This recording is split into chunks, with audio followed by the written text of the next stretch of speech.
cette édition du journal.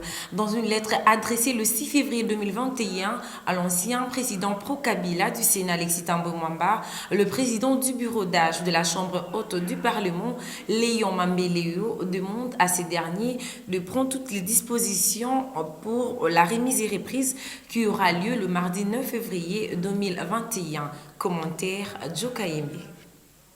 Le départ de Thambwe après ceux de Mabunda, Assemblée nationale, et Sylvestre Ilunga Ilunkamba, gouvernement, marque la fin des 18 ans de règne de la Kabylie. Pointé du doigt par l'inspection générale des finances et le parquet près de la Cour de cassation, Thambwe risque la prison s'il ne justifie pas sur les dossiers de 51 millions de dollars américains, l'affaire Goya sur les travaux de rénovation de l'hémicycle du Sénat et le dossier sur les 2 millions d'euros et 1 million de dollars dont le PG de cassation a demandé l'autorisation de la Chambre haute du Parlement pour les poursuites judiciaires contre lui. Connu pour son arrogance, la question reste à savoir si le cacique du FCC répondra présent à cette remise et reprise, contrairement à Janine Mabunda qui avait préféré déléguer les membres de son équipe. Peut-on dire que Félix Tshisekedi a réussi à déboulonner totalement le système Kabylie? La suite nous en dira plus car les kabylistes ne sont pas encore avoués vaincus. Le gouvernement de l'Union sacrée de Félix-Antoine Tshisekedi est attendu de pied ferme par la population congolaise, mais quel sera le profil du prochain chef du gouvernement? Réponse dans cet élément réalisé par Hans Mongilissa.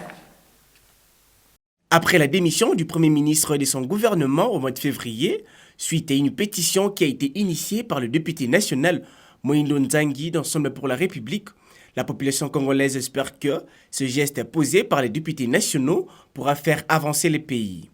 Quelques Congolais trouvés dans la rue de la capitale donnent déjà leur profil sur le nouveau chef du gouvernement qui sera au service de la population et de l'attente du président de la République. Bon, vous savez que dans notre pays, on a trop de problèmes. La situation sociale est ce qu'elle est. L'Union sacrée est arrivée, on a fait partir le premier ministre qu'on avait. Bon, maintenant, avec les nouveaux, nous voulons avoir un premier ministre qui sera vraiment responsable, qui va bien gérer les affaires de l'État.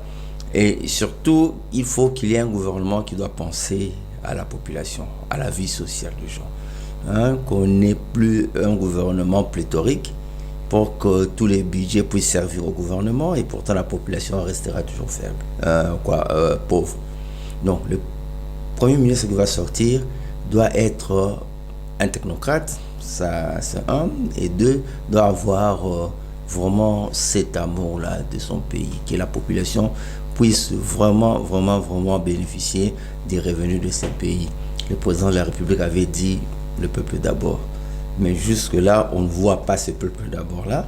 Nous sommes en train de voir les autorités d'abord, parce qu'ils sont en train de s'enrichir eux-mêmes et la population continue à demeurer toujours pauvre.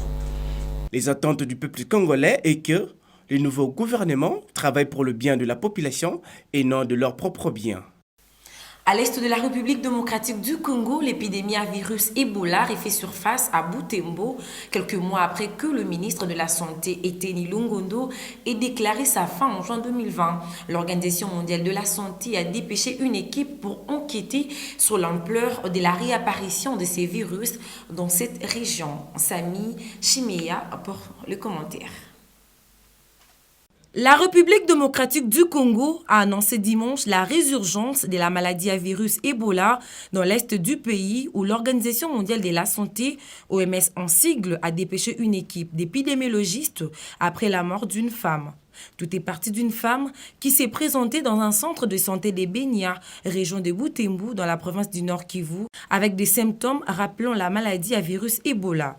Il s'agit d'une cultivatrice dont le mari avait survécu à la maladie, précise le ministre congolais de la Santé, Eteni Longondo, à la télévision nationale congolaise.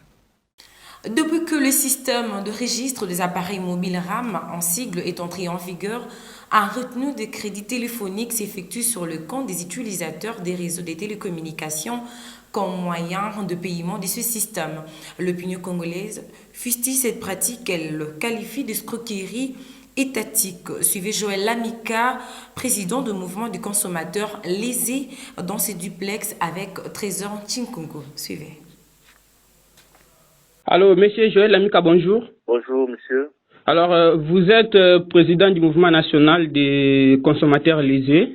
Alors, oui. Depuis 2 mois, la population congolaise vit ce que nous pouvons qualifier d'escroquerie de la part des sociétés de télécommunications, l'ARPTC et le ministère de PT-Intic sur les dossiers RAM. Comment réagissez-vous? Écoutez, vous l'avez si bien dit, il s'agit d'une escroquerie étatique organisée par l'ARPTC, par le ministère de PT-Intic, mais également par l'État congolais de manière générale. Vous savez, on ne peut pas prétendre être un gouvernement socialiste et venir imposer 2 taxes supplémentaires en une seule année. N'oubliez pas que l'année 2020 a été une année socialement très difficile et c'est en cette année que le gouvernement nous a imposé d'abord la taxe hyper, n'est-ce pas, la redevance hyper, mais également aujourd'hui la taxe Kibata. Exactement. Ce qui n'est pas normal. Ce qui n'est pas normal. La priorité doit être établie dans chaque secteur. Dans les secteurs du numérique, la priorité, ce n'est pas la lutte contre les téléphones contrefaits, mais la priorité, c'est la réduction du coût de la communication dans notre pays. Ça coûte très cher, mais également la priorité, c'est la lutte contre la fracture numérique. Donc, l'accès à l'Internet, aujourd'hui, demeure encore un luxe. Et l'État qui se veut socialiste, dans les secteurs du numérique, devra travailler pour lutter contre cet aspect dont je viens de mentionner ici. Nul n'est question de pouvoir prioriser la lutte contre les téléphones contrefaits comme une sorte de priorité. Non, c'est faux et c'est pas normal. Alors, malgré ça, le ministère de PT-Intic, la présidence ou toutes les institutions censées fixer l'opinion sur ce dossier toutes ces institutions sont restées silencieuses. Justement parce qu'il y a une bande de gens qui vont devoir se retrouver dans cette escroquerie que nous qualifions une escroquerie étatique. Vous savez, il y a beaucoup de ramifications dans ces genres de décisions. D'un côté, vous avez, comme je l'ai dit, le ministère de PT-Intic, l'ARPTC et l'entreprise auprès de qui on a sous-traité ce service, donc 5C Énergie. Bref, il y a beaucoup de ramifications et nous sommes pris pour leurs pires ennemis parce que nous touchons et nous combattons ce qui touche directement à leurs intérêts personnels. En quoi est-ce que le RAM, la partie taxation, est utile pour la vie sociale des Congolais? Rien du tout.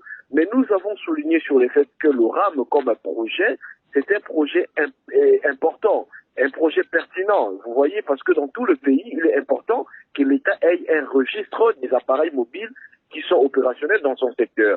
Ça, c'est important. Mais maintenant, c'est la partie taxation qui nous dérange beaucoup.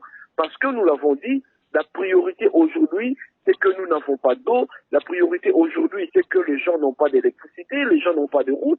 La priorité dans le secteur du numérique, c'est que nous avons les multinationales, Vodacom, RTL et autres, qui commencent à vendre le crédit en détail au lieu de laisser cela aux paisibles consommateurs, plutôt citoyens congolais. Et donc, il y a beaucoup de problèmes sur le plan numérique que les gouvernements congolais pouvaient prendre comme priorité.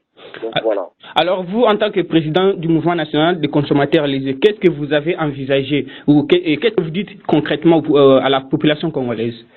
Écoutez, nous avons une série de démarches. Nous avons d'abord commencé par saisir les concernés, tout en adressant une correspondance au ministre de PT-Intic avec copie réservée au président de la République, au responsable de l'ARPTC et autres. Et là, nous poursuivons notre pression médiatique. Nous poursuivons également nos plaidoyers. Ce sont les premières démarches que nous entreprenons toujours, n'est-ce pas? Après, si ces démarches-là n'aboutissent pas, nous allons demander la mobilisation de tous les citoyens congolais.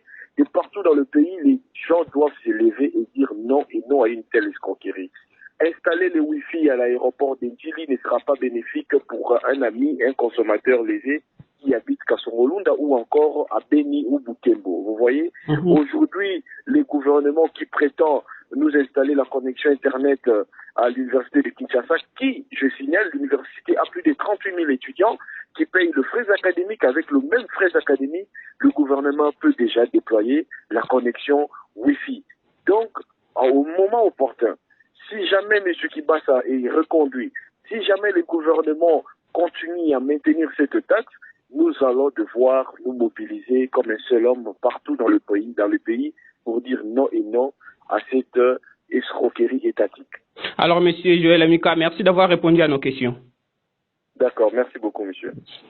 Du samedi 6 au dimanche 7 février, la division de l'armée du salut de Manzangungu a fêté la 60e anniversaire. Plusieurs activités étaient organisées, question de permettre à tous les salutistes de ces coins de la République démocratique du Congo de festoyer. Thérèse Magouidi était présente.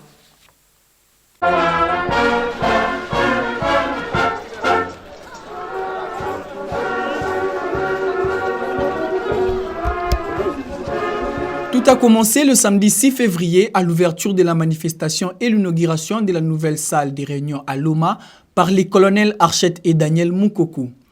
La directrice divisionnaire des ministères des femmes, la major Maboubou, a organisé le rallye au cours duquel toutes les mamans de la Ligue du foyer junior ont répondu présents.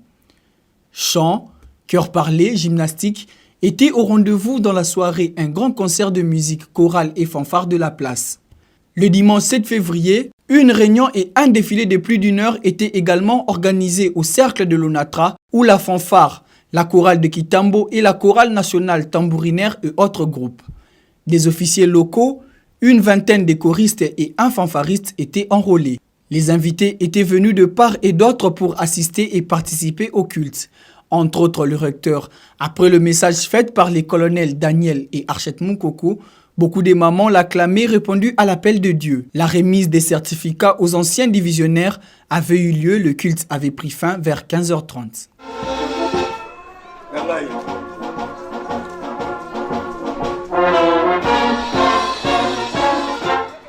Un véritable lac se crée au croisement des avenues Kimwinza et Kapela dans la commune de Kalamon. Les usagers de ce tronçon se voient dans l'impossibilité de mieux exercer leurs activités. Un SOS est lancé à l'endroit des autorités pour une solution immédiate. Suivez les détails dans ces reportages réalisés par Babi Collet. Les usagers de cette route se plaignent du fait que plusieurs années se sont écoulées depuis que cette avenue est abandonnée à son triste sort. Interrogés à ce sujet, les taximans et motocyclistes demandent aux autorités urbaines et administratives d'intervenir le plus vite possible pour permettre aux habitants de ces coins de la capitale congolaise à mieux exercer leur métier. Nzela oyo ezobomela biso na ba moktisere zobe ba biso ba pinezo to boka biso awa banda to senga ba sala biso yango to mona ka lelo ti lelo elo moko te pe basala na bango esenga fo gouverneur makambo etali fo gouverneur a ville Kisasa nde mutu yem to sala nzela oyo eloko liboso to bika lango za nzela après nzela za kura mai mais na kati ya Kinshasa awa bazo kipe ba konzi ba okipe suma makambo wana te awa na Kimwenza moete la kansi bomo déjà mabulu mi balobo Nicolas Mbula bakamele kaka lisusu ate ba moto kuto devienne pembeni mais to souffrir bongolo ndenge moko ba konzi ba mekote la biso problème nzela eloko liboso za nzela si nzela te to kende zando te to kotambola te to bika te batela biso likamwa mai batela biso likamwa kura do to la makamba ba makamusu mi ba bakala te tera nde to souffrir dibule leki munene bakamelega bakiachelega isu ba voiture na bakelega isu ate pe to comprendre na gourmestre na biso te aya kakapela chaque jour met a mona biloko botolo batiti.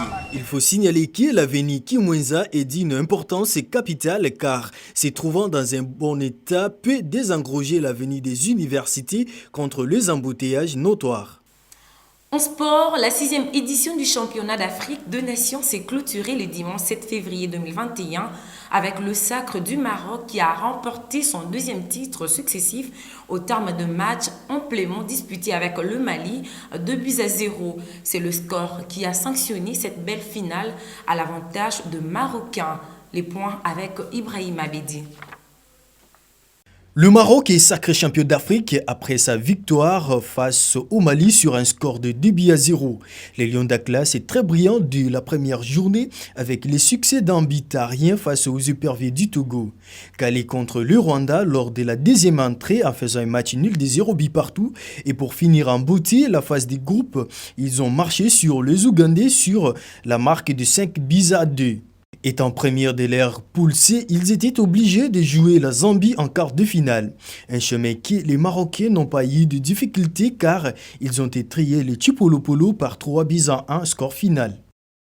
Passé en demi-finale, Sofiane Raimi et ses coéquipiers tombaient face aux pays organisateurs, les Cameroun, qui était un traversé facile pour les Lions d'Atlas avec la victoire de 4-0. Le dimanche 7 février, le Marocain disputait leur deuxième finale successive face au Mali qu'ils ont battu par une note de 2-1. Retenez qu'après 6 rencontres livrées, dont 5 victoires, les Marocains sont sortis sacrés champions d'Afrique du CHAN Cameroun 2021.